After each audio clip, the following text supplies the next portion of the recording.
प्रणाम। जय जिनेन्द्र। मैं सुरेखा शाह। पापों का पश्चाताप करके प्रायश्चित क्यों जरूरी है, इस कड़ी में आज कृष्ण महाराज की, श्री कृष्ण के माता देवकी की स्टोरी बताने जा रही हूँ।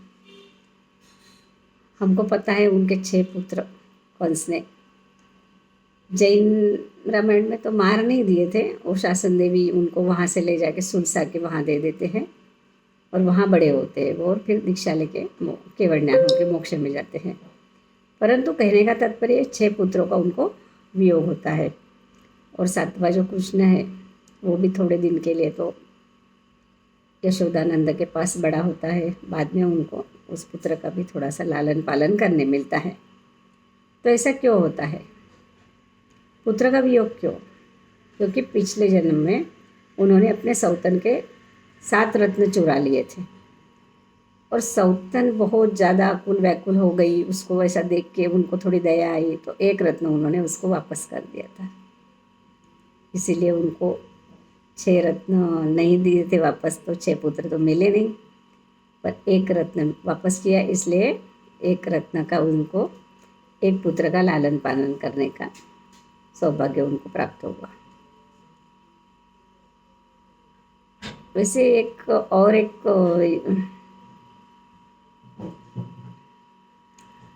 इसमें श्री कृष्ण के ढंढाणा नाम के रानी के एक पुत्र थे, ढंढन।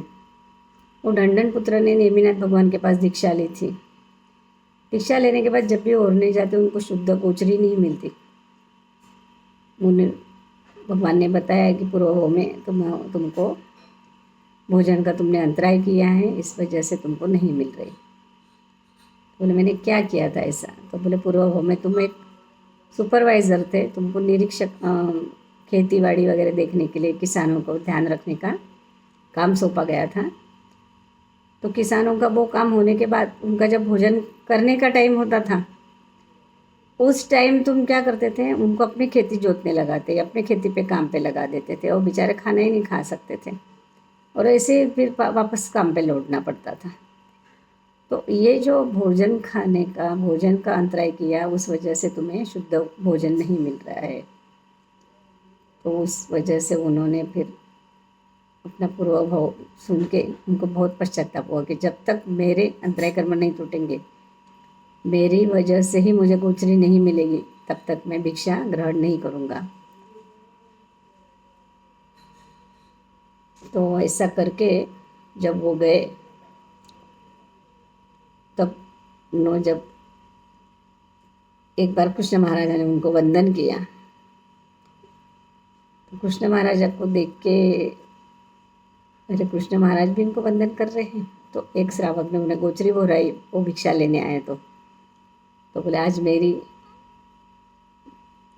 लब्धि से मुझे गोचरी मिली। भगवान बोलते नहीं, तेरी वजह से नहीं मिली है, ये कृष्ण महाराजा ने तुम्हें वंदन किया, वो देख के उन्होंने तुम्हें ओराया है। तो अरे बाप रे, ऐसा है? वो फिर नहीं वापरूँगा।